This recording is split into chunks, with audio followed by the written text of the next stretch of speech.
আসসালামু আলাইকুম বন্ধুগণ, কেমন আছেন সবাই? আশা করি সবাই ভালো আছেন আল্লাহর রহমতে। আমিও আলহামদুলিল্লাহ আল্লাহর রহমতে ভালো আছি। আল্লাহ তাআলা সবকে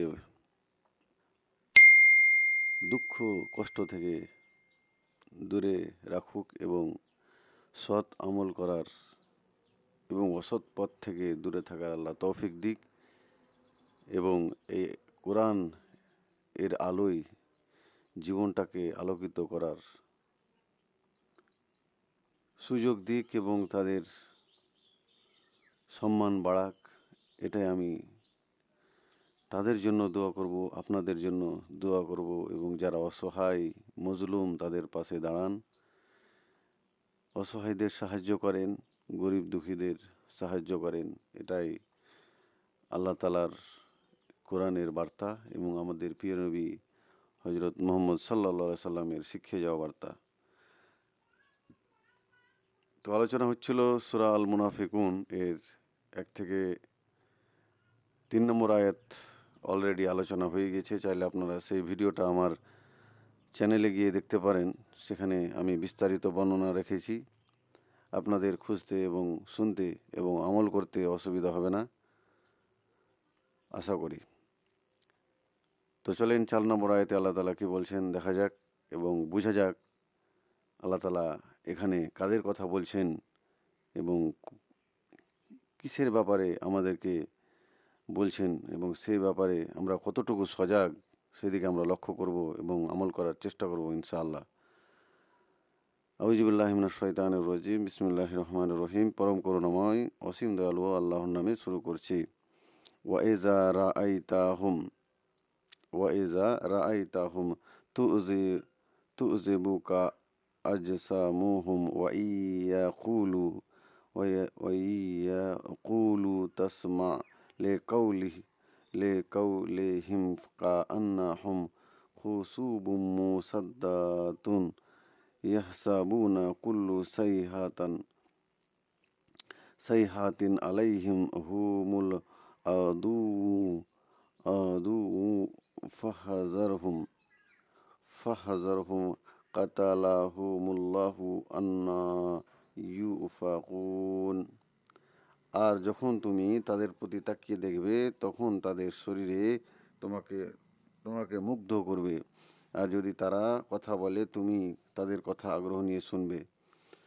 তারা দেওয়ালে ঠেস দেয়া কাঠের মতোই, তারা মনে করে প্রতিটি আওয়াজই তাদের বিরুদ্ধে, এরাই শত্রু। অতএব এদের সম্পর্কে সতর্ক হও, আল্লাহ এদেরকে ধ্বংস করুন, তারা কিভাবে সত্য থেকে ফিরে যাচ্ছে। আর একটু বিস্তারিত তাফসীর মানে কি বলছেন যে তুমি যখন তাদের দিকে তাকাও তখন তাদের দেহাকৃতি তোমাকে মুগ্ধ করবে।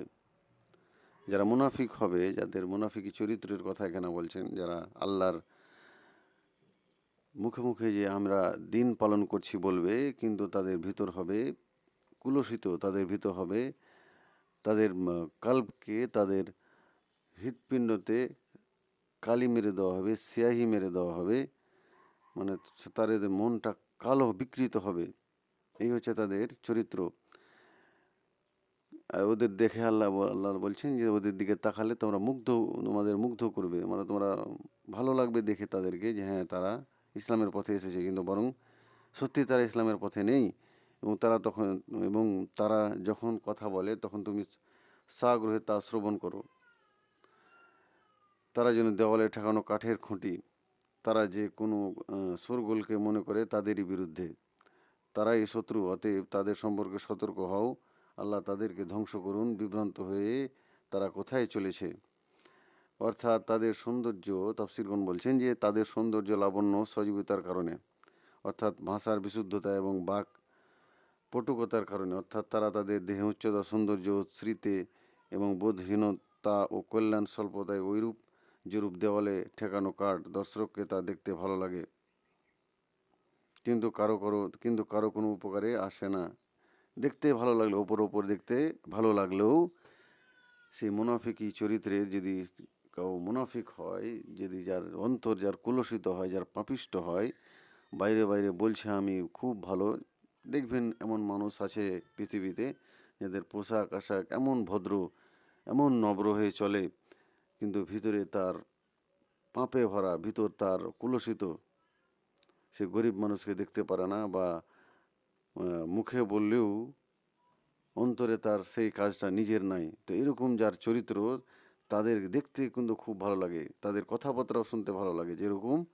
কাঠ যেরকম কাঠের ঠেকা লাগানো কোনো কাঠকে সুন্দরভাবে যে সাজিয়ে রাখা হয় কোনো দেওয়ালে বা কোনো জায়গায়, যেরকম ভালো লাগে দেখতে, সেরকম তাদেরকেও দেখতে ভালো লাগে সেই মুনাফিক লোকদের কথা এখানে আল্লাহ তাআলা বলছেন।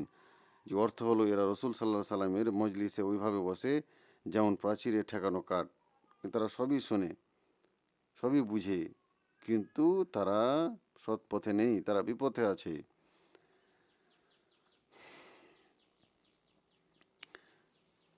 এরা না কোনো কথা শোনে না বোঝে, অর্থাৎ এরা এত ভীরু যে কোনো শোরগোল বা হট্টগোল শুনলে মনে করে তাদের ওপর কোনো বিপদ এসে পড়ছে। কোনো যদি শোরগোল বা হট্টগোল এর শোনে বা কোনো বিপদ যদি আসা দেখে, তো তারা ভাবে যে আমাদের উপর বিপদ আসছে। এরকম তাদের চরিত্র, এরকম তাদের মনোভাব। এরকম মানুষ দেখতে পাবেন আশেপাশে অনেক আছে, যে কোনো কিছু হয়ে গেলে বা ভাবে যে হ্যাঁ, মনে হয় যে আমার ব্যাপারে এগুলো কথা হচ্ছে, বা মনে হয় যে আমার এই ব্যাপারে কেউ ষড়যন্ত্র করছে। এরকম তাদের ভিতরে একটা ডর ভয় লেগে থাকে, যাদের অন্তর কুলসিত হয়ে যায়, যাদের অন্তর মুনাফিকি চরিত্রে ভরে যায়। অর্থাৎ এরা এত ভীরু যে কোনো শোরগোল বা হট্টগোল শুনলে মনে করে তাদের ওপর কোনো বিপদ এসে পড়েছে, কিংবা এই ভেবে আতঙ্কিত হয়ে ওঠে যে হয়তো তাদের বিরুদ্ধে কোনো পদক্ষেপ গ্রহণের পরিকল্পনা শুরু হয়েছে। যেমন চোর ও অপরাধীর মন অভ্যন্তরীণভাবে সব সময় ধুকপুক করতে থাকে। চোরের মন পুলিশ পুলিশ, যেটা আমরা সবাই জানি। যে চোর যদি চুরি করে থাকে বা কোনো খারাপ কাজ করে থাকে, তো তার মনটা সবসময় ছটফট করে যায়, এই নাকি ধরা পড়ে যাব, এই নাকি ধরা পড়ে যাব।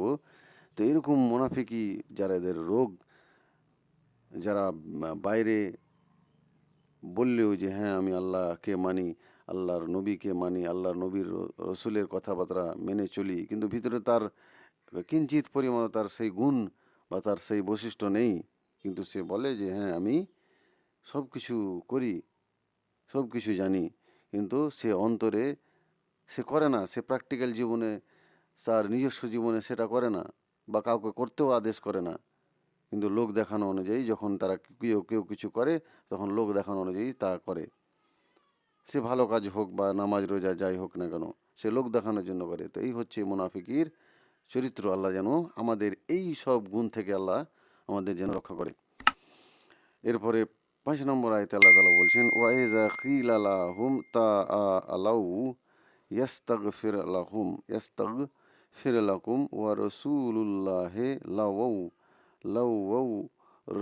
রুউসাহুম ওয়া রাআইতাহুম ইয়াসুদ্দুনা ওয়া হুম মুস্তাকবিরুন। আর তাদেরকে যখন বলা হয় এসো আল্লাহ রসুল তোমাদের জন্য ক্ষমা প্রার্থনা করবেন, তখন তারা তাদের মাথা নাড়ে। আর তুমি তাদেরকে দেখতে পাবে অহংকারবশত বিমুখ হয়ে চলে যেতে। তারা অস্বীকারের স্বরূপ মাথা নাড়ে। যখন তাদেরকে বলা হয় তোমরা এসো আল্লাহ রসুল তোমাদের জন্য ক্ষমা প্রার্থনা করবেন, তখন তারা মাথা ফিরিয়ে নেই। তখন যখন বলা হয় যে আল্লাহ রসুল বা আমাদের নবী আপনাদেরকে ডেকেছেন আপনাদের জন্য ক্ষমা প্রার্থনা করবেন বলে, তখন তারা মুখ ফিরিয়ে নেই, বা তারা মুখে ঝাঁকা দেয় অস্বীকৃতি জানিয়ে। এবং তুমি তাদেরকে দেখবে তারা দম্ভ ভরে ফিরে যায়, এবং তারা দম্ভ বা গর্ব করে, তারা অহংকার করে কি করে মুখ ফিরিয়ে নিই বা সেখান থেকে চলে যায় তখন। অর্থাৎ ক্ষমা প্রার্থনা অপ্রয়োজনীয় মনে করে মুখ হয়ে নিজেদের মাথা ঘুরিয়ে নেই। অর্থাৎ যে তাদেরকে বলে তার নিকট থেকে অথবা রসুল সাল্লাল্লাহু আলাইহি ওয়াসাল্লামের নিকট থেকে নাক সিটকে ফিরে যায়। এরকম তাদের চরিত্র, যে তাদেরকে যদি কোনো ভালো কাজ বা কোনো ক্ষমা প্রার্থনার জন্য ডাকা হয়, বা কোনো ভালো কাজের জন্য তাদেরকে আহ্বান করা হয়, তো তাহলে তারা কি করতো, সেই তখনকার যুগেও, আমাদের প্রিয় নবী হযরত মুহাম্মদ সাল্লাল্লাহু আলাইহি সাল্লামের যুগেও সেই মুনাফিক যারা ছিল, অবশ্যই সেই লোকের যেই লোকগুলো এগুলো ছিল, যাদের বৈশিষ্ট্য ছিল, অবশ্যই তাদের দেখেই আল্লাহ তাআলা এই আয়াতগুলো আল্লাহ তাআলা নাজিল করেছিলেন, বা ওই দ্বারা আমাদের নবীকে পাঠিয়েছিলেন। তারা কি করে, তারা মুখ ফিরিয়ে নিত, তারা চলে যেত বিমুখ হয়ে, তারা ভালো কাজের ধারের কাছে আসতো না, বা কোনো উপকারী কাজ বা কোনো মাজলিসের কোনো কাজে তারা কি করতো না, আগ্রহ দেখাতো না। তারা আমাদের নবীকে অপেক্ষা করে, আমাদের নবীকে না মেনে তার দিকে নাক ছিটকিয়ে তারা তাকে পিঠ দেখিয়ে চলে যেত। এইরকম হচ্ছে সেই মুনাফিকি লোকদের বৈশিষ্ট্য বা চরিত্র। এখন দেখবেন অনেক অনেক মানুষ আছে, সে এমনি এমনি বসে থাকবে, নামাজ রোজা করে, কিন্তু যদি কোনো ভালো কাজের জন্য আদেশ করা হয় বা কোনো ভালো কাজের জন্য বা যেখানে মানুষের উপকার হবে বা হয়তো তারই উপকারের জন্য তাকে ডাকা হয়েছে, বা কোনো মজলিসে কোনো মানুষকে যদি ডাকা হয়, তো দেখবেন সে তার কোনো কাজ নেই, তবুও সে সেখান থেকে উঠে চলে যায়। যখন এরকম কথাবার্তা বলা হয়, যখন কোরআন হাদিসের আলোকে কোনো আলোচনা করা হয়, তখন দেখবেন এরকম অনেক মানুষ আছে, নামাজ রোজা করে ঠিক, কিন্তু সে উঠে চলে যায়, তার কাজ থাকুক বা না থাকুক। এরকম দেখবেন অনেক লোক এমন আছে। আল্লাহ যেন আমাদের আল্লাহর কথা এবং আমাদের প্রিয় নবী হজরত মোহাম্মদ সাল্লাল্লাহু সাল্লামের আলোচনা যেখানে হোক না কেন, আমরা যেন ধৈর্যের সাথে ধৈর্য ধরে সেগুলো শুনি এবং বুঝি এবং আমল করার চেষ্টা করি। এরপরে 6 নম্বর আয়াতে আল্লাহ তাআলা বলছেন, সাওয়াউন আলাইহিম আস্তাগফারতা আস্তাগফারতা লাহুম আম লাম তাস্তাগফির লাহুম লাই